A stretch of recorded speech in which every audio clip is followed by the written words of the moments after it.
I'm going to try and make some dog biscuits because I'm running low and I think that it's an opportunity for fun. I'm just going to try and make some. So I found a recipe and I've amalgamated 2 recipes and I'm going to see what it is. It's 1/4 cup of peanut butter. I use no added salt, no added sugar, and for animals that is particularly important. I've got the crunchy, so peanuts are okay for dogs. They love them actually. So it's 1/4 cup of peanut butter, 1/2 cup of oats, 2 tablespoons of sunflower seeds, and Charlie absolutely loves sunflower seeds. 2 cups of whole wheat flour. I don't have whole wheat flour, but I do have wheat bran, so I'm going to be adding that to my normal flour. 1/2 cup of coconut oil, a tablespoon of raw honey, and 1/2 to 1/3 of a cup of water. So let's give it a shot and see. So I'm going to do 1.5 cups of flour, and then I'm going to add 1/2 cup of the wheat bran. It's obviously for fiber. So that makes up my 2 cups. And then I need some oats.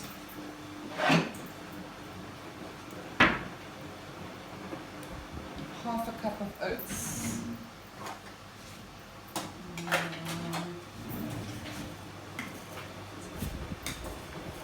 So this is all good roughage for your furry friends and all healthy stuff.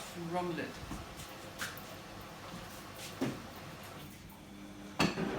Okay, next is 2 tablespoons of sunflower seeds.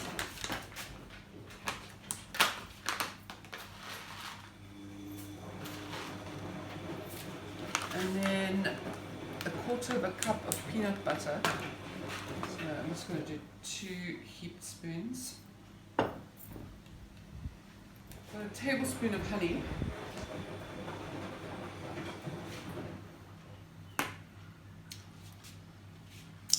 This is multifloral raw honey. And then we need some coconut oil. I need a clean spoon. So it's 1/2 cup, which I estimate is about that much. And then we need some water.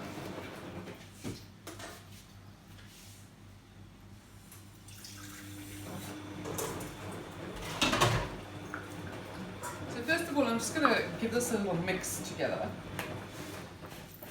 and try and, because it's all, you know, squidgy stuff.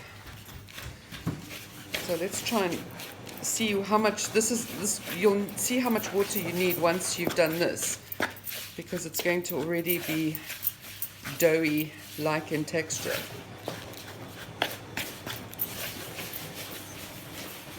So the original recipe that I found had flax seeds in it as well, which I don't have flax seeds. I've got flax meal in the freezer, but I don't want to use that. I think that the seeds are better. I've got loads of chia seeds, but I haven't researched to see if those are good for dogs or not. So I'm not going to use anything other than this. So let's add a bit of water. And do it a bit at a time, because you don't want a sticky dough. Because you're going to roll these out. And then, as you would biscuits, cut them into shapes. Preferably bone shapes. Of course, I don't have a bone cutter, but I'm going to make little bells for her. Okay, so I've brought the biscuit dough together. Now I'm just going to roll it out.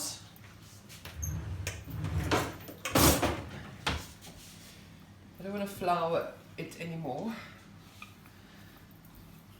And we want to make them, it's not going to rise, so the thickness that you cut is probably going to be the thickness that you need.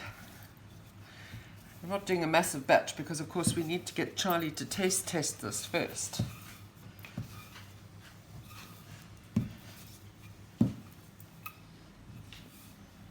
Okay, my cutter. Wrong way.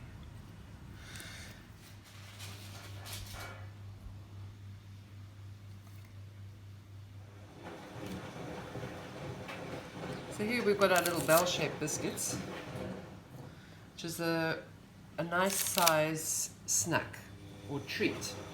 Because obviously you shouldn't be feeding dogs too many biscuits in a day.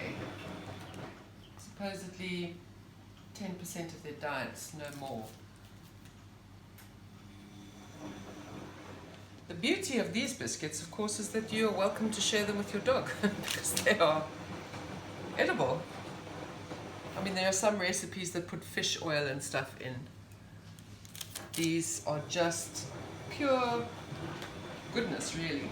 I've done the last couple of ones thicker to see what happens, and also I'm going to add this because I want to see how they turn out, and I also want to have more space on my tray.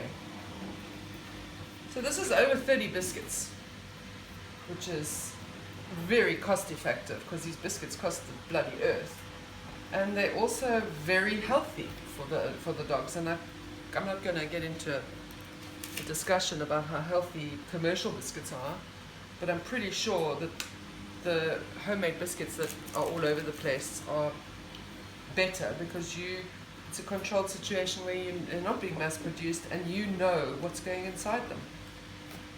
Much like what you feed yourself. It's always better when you're cooking for yourself and making fresh food.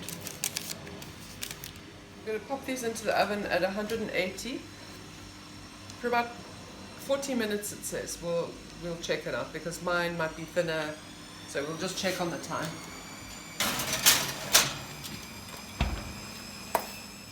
The biscuits have been in about 35 minutes, and I lowered the temperature to 175 because 180 was too high. I checked, it was 350 Fahrenheit on the recipe, and it's about 176, so 175 is good. So let's have a look.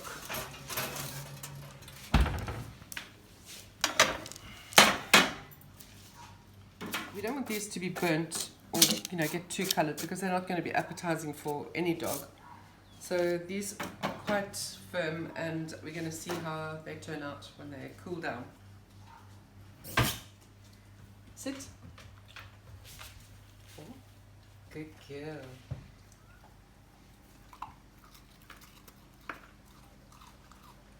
I think that's pretty successful.